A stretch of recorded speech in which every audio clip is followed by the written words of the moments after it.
Bonsoir les amis et bienvenue dans ce débrief de la qualification de l'Olympique Lyonnais pour les demi-finales de la Coupe de France. Victoire 2-1 face au GF 38.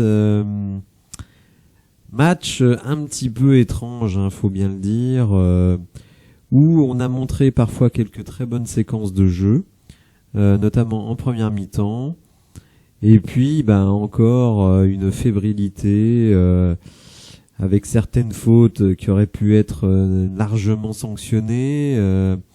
Je pense notamment à cette faute de Diomandé en première mi-temps sur le genou. Il met carrément le pied sur le genou de l'adversaire, qui aurait pu valoir peut-être même un carton rouge.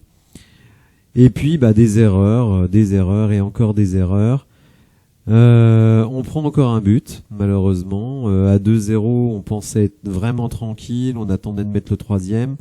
Finalement, on encaisse un but. Alors certes, une action un petit peu malheureuse, puisque Cacré veut aider défensivement et il remet la balle à un joueur qui, du fait de la passe de Cacré, n'est pas hors jeu et peut, avec assez de classe, faut quand même le dire, battre Anthony Lopez.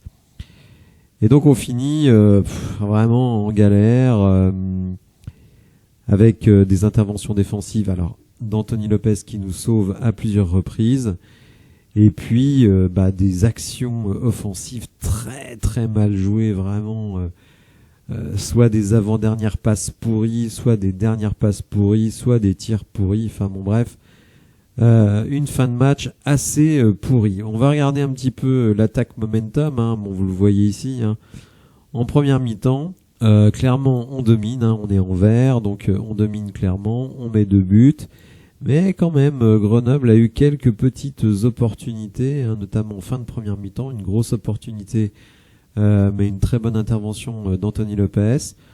On démarre bien la deuxième, et puis après on a un creux assez phénoménal.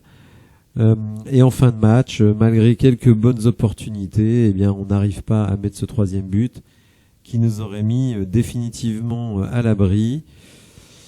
Laurent Blanc avait dit avant le match, moi aussi, j'aimerais bien qu'on fasse du beau jeu, mais à l'heure actuelle, je me satisferais d'une victoire, quelles que soient les circonstances. Alors, évidemment, outre un jeu franchement pas jojo, ce qui marque ce match, c'est le fait qu'on a perdu encore des joueurs sur blessure. Vraiment, on n'en sort pas avec les blessures. Donc, le premier à sortir, ça a été Jeffinho, qui a pourtant fait une première mi-temps très intéressante. Mais il se blesse à la cuisse et on soupçonne que ce soit sur sa célébration, où il fait un petit salto, même 2, je me rappelle plus trop, et selon Djibril Cissé qui commentait le match, il est possible qu'il se soit blessé sur cette célébration. Donc évidemment, ça la fout un peu mal. Ensuite, c'est Bradley Barcola qui s'est fait mal aussi en deuxième mi-temps. Je ne sais pas trop ce qui lui est arrivé. Le Penant, lui, a une grosse torsion de la-cheville. Il a réussi à finir le match. Alors, moi-même qui ai eu énormément d'entorses de cheville, et étant basketteur, vous imaginez bien qu'on retombe souvent sur le pied de quelqu'un après un saut, un rebond ou un contre. Et donc le Penant, lui, a pu continuer. Donc souvent ce qui arrive quand il y a des entorses. Vous pouvez, tant que vous êtes chaud, continuer à jouer jusqu'à la fin du match, mais je peux vous dire que quand tout va refroidir, il va le sentir passer, et donc je suis pas sûr qu'on le voit lors de la prochaine sortie de l'Olympique Lyonnais. Alors j'avais plutôt bien senti le coup avec la compo de départ, puisque j'ai fait un sondage en début de journée où je vous interrogeais sur, avec les absences de Lacazette, Tolisso et Mendes, qu'est-ce que vous préférez? Donc soit un 4-3-1-2 avec la titularisation d'Elarouche au milieu de terrain, et puis évidemment Cherki en 10 et 2 attaquants, a priori Sarr et Barcola, ou un 4-2-3-1 avec dans la ligne de 3 Jeffinho, Cherki, Barcola et Sarr, et on a eu droit à ce fameux 4-2-3-1 qui, je trouve, a vraiment bien marché. Malheureusement, donc Jeffinho a dû sortir, mais je trouvais que ce 4-2-3-1 était vraiment intéressant, et on a senti une équipe de l'OL vraiment tout en maîtrise pendant, on va dire, une heure, on va dire. Et puis après, c'est vrai que sur la fin de match, ça a été assez pénible à suivre. Donc ce 4-2-3-1 qui a été finalement aligné par Laurent Blanc, ce qui était très différent de ce qu'annonçait l'équipe. Donc on retrouvait Anthony Lopez, Tagliafico qui est sorti à la mi-temps, je ne sais pas trop pourquoi. Lukeba, Dejan Lovren, Diomandé, alors là Diomandé, mon Dieu. Il nous a fait un match, mais alors vraiment de sagouin, des passes pourries, un mauvais placement, vraiment il a été abominable Diomandé, franchement. Quand vous avez un type comme ça dans l'aile, en latéral droit, c'est quand même pas évident. Le Penang Cacré, qui ont fait leur travail habituel de récupération de balles, Cacré vraiment au four au moulin, il était vraiment partout. Il lui aussi est sorti, je trouve, assez tôt dans le match, je ne sais pas pourquoi. Parce que moi, honnêtement, s'il y avait bien un joueur que je n'aurais pas sorti au milieu de terrain, c'est Maxence Cacré, ce qui a permis à Tolisso de jouer. Tolisso qui n'a pas fait une entrée mémorable, il faut bien le dire. Donc la curiosité, c'était ce 3-1, donc avec Jeffinho à gauche, Barcola à droite et Ryan Cherki en numéro 10, et Amin Sarr en pointe. Donc Jeffinho qui a vraiment fait des bonnes choses, et puis évidemment qui a marqué un but. Un peu avant cela, il avait un peu foiré sa passe pour Ryan Cherki. Il s'est excusé plusieurs fois, ce qui montre quand même que le gars a vraiment une super mentalité, parce qu'il donne la balle à Cherki un petit peu trop en avant, et donc Cherki ne peut pas vraiment bien l'exploiter. Bradley Barcola, qui nous met encore un but, un très beau but de la tête, servi par Tagliafico.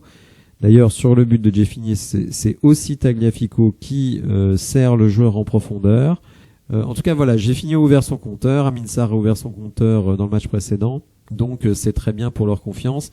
Alors Sarr, qui pour le coup est très mal noté par SofaScore, moi je trouve que il a été très très actif. Alors c'est vrai, il n'a pas eu de réussite sur le plan offensif, mais en tout cas il s'est donné vraiment de partout, et donc ça évidemment c'est très appréciable.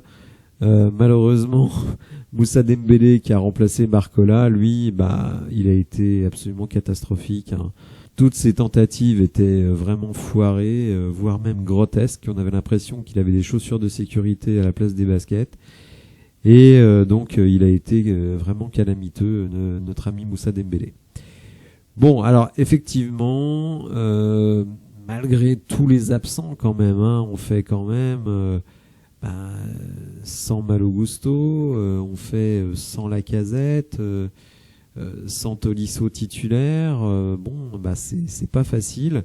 Alors évidemment, ça donne du temps de jeu aux autres joueurs, à eux de le mettre à profit. Donc je trouve que Jeffinho a vraiment fait une très très bonne rentrée. Sarr, c'est pas aussi horrible que l'indique sa note. Barcola qui s'installe, qui est vraiment intéressant. Et puis Mohamed El Arouche qui a eu beaucoup de temps de jeu. Mais on a vu de temps en temps des petits trucs pas mal, mais évidemment c'est son premier match avec beaucoup de temps de jeu. Il était rentré très très peu de temps lors du match précédent. On voit qu'il y a encore beaucoup de boulot, mais c'est normal, même si quand même, il faut le dire, on jouait face à une équipe de Ligue 2. Et face à une Ligue 2, on ne s'impose que 2-1 à domicile, c'est quand même pas génial. Alors en possession, évidemment, 65-35, donc on est très très dominant. 17 tirs de chaque côté, 7 cadrés pour nous. On a globalement eu la maîtrise du jeu, mais il faut bien le dire, il faut le reconnaître, Grenoble a eu quelques occasions qui auraient pu quand même nous mettre en grand danger. Et donc on doit à nouveau saluer la performance d'Anthony Lopez qui nous permet de ne pas trop transpirer dans un match comme celui-ci. Alors on saura jeudi, après le tirage au sort, quel sera notre prochain adversaire. Demain, il y aura 3 matchs avec beaucoup d'équipes de Ligue 1. Donc on aura Nantes-Lens, donc Nantes qui est tenant du titre, Toulouse-Rodez, là a priori il ne devrait pas y avoir photo. Idem pour Marseille-Annecy, on peut s'attendre quand même à une boucherie. Alors vous le savez, la Coupe de France est devenue le principal objectif de l'Olympique Lyonnais, qui permet à la fois de gagner un titre et de se qualifier pour la Ligue Europa pour la saison prochaine. On va pas se mentir, hein, si on parle à l'instant T, je pense quand même que Lens, Marseille, c'est supérieur à nous. Idem pour Toulouse, peut-être. Cette équipe m'a parfois fait très très bonne impression. Donc ça va pas être facile. On est qualifié pour les demi-finales, mais c'est loin d'être fait. Ça dépendra évidemment du tirage. Mais ce qui est sûr, c'est qu'il faudra battre au moins Marseille et Lens. Ça paraît être la moindre des choses. Autant que ce soit en finale, puisque sur un match en finale tout peut se passer. En plus ce sera sur terrain neutre, puisque ce sera au Stade de France. Donc on va suivre tout ça avec intérêt. C'est vrai qu'on est vraiment dépité de voir tous les joueurs absents. On va attendre cette semaine, d'ici la fin de la semaine, d'avoir un rapport sur les différentes blessures, puisqu'on va enchaîner le week-end prochain en championnat avec la réception de Lorient. Lorient qui, on va dire, est une équipe à peu près de notre niveau, qui nous avait bien torché au match aller, mais bon, a priori à domicile, et alors ça dépendra effectivement de l'effectif à la disposition du coach. Normalement, on devrait pouvoir s'en sortir, même si avec l'OL cette saison, il faut rester très prudent. Voilà, j'espère que vous avez apprécié la vidéo. Si c'est le cas, n'hésitez pas à la liker, à vous abonner à la chaîne, et je vous dis à bientôt pour de nouvelles infos. Merci, au revoir.